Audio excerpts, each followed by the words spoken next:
когато дойдете в български рейки център, дори само за сеанс, първото, което уча всички, независимо дали ще получат посвещение в този ден в рейки или не, или просто само оздравителен сеанс, е да пускат корени. Това го считам за изключително важно. Пускането на корени, защо се прави? Ние хората сме свързани с Земята. В нас влизат два потока енергия. Отгоре влиза космичната ян енергията, а от Земята получаваме земната ин енергия. Тези два потока трябва да се смесват хармонично в нас. Този, който идва отгоре, да отиде в Земята. Този поток енергия, който идва отдолу, да отиде нагоре. И това естествено е нарушено. Ние хората свързани сме с Земята, носители сме на земната енергия и тази връзка е нарушена. И оттам идват много проблеми, включително мръсотията по улиците, безпаричието. Когато човек се научи да пуска корени, това е много важно и много лесно упражнение. По този начин той освобождава място да има къде да влезне енергията. В една чаша, която е пълна с вода, ако искаме да сипаме прясна вода, слагаме я под крана, отгоре си тече водата, отдолу мръсната вода, тинята си остава. Трябва да освободиме, да излееме старата вода, да има къде да влезне прясната.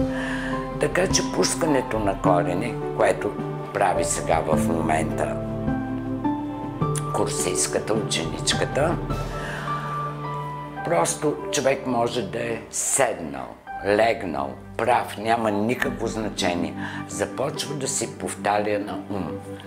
Пускам корени, пускам корени, пускам корени.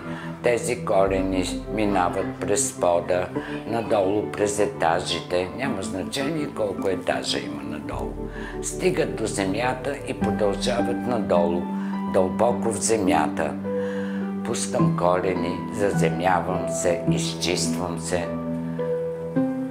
И това човек се го повтаря. Не е задължително дори да визуализира, защото не всеки може да визуализира, а така ще се напряга. Важното е да си го повтаря на ум. Енергията следва мисълта. Затова е толкова важно какво мислиме, какво казваме. Някои думи носят убийствен заряд. Така че повтаряте си на ум, пускам корени, заземявам се, изчиствам се, докато започнете да имате някакви усещания в краката и тези усещания станат еднакви в двата крака. Понякога това може да се случи по-бързо, друг път не чак толкова бързо, но важното е да станат еднакви усещанията, независимо какви са. Може да е затопляне, да натъжат краката, боцкане, мравучкане, гадаличкане, каквито и да са усещанията, да станат еднакви. Така давате възможност, където има блокирала негативна енергия, да се освободи, да изтече, да отиде в земята. Тя ще се трансформира, няма да навредиме на земята. И отваряте място за новата чиста, космическа, божествена енергия. Така, ако ви боли глава, или болки стягане в сърцето, или нещо слънчевия спит, или болки в гърба, или някъде другаде, или кръвното се е дигнало, все едно, че замахвате с вълшебна пръчица и това може да изчезне. Ето сега тук, обикновено почвам работя отгоре надолу, но тя в момента пуска корени. И вече, освен това, мислейки за корените, тя не мисли за други неща. Тя участва в процеса на своето изчистване, изцеление и така нататък. Не си мисли, как ме ядоса съседката вчера и нататък. Тя обръща внимание на клетките на своето тяло и те, ура, забелязаха. Така че това е независимо дали човек ще работи с рейки или с някакъв друг метод, или ще прави масаж. Нека това да е А и Б за всеки един от нас. Седнали сте вкъщи или сте легнали, аз да си пусна корени. И всички мои ученици, курсисти това го правят. И има забележителни резултати.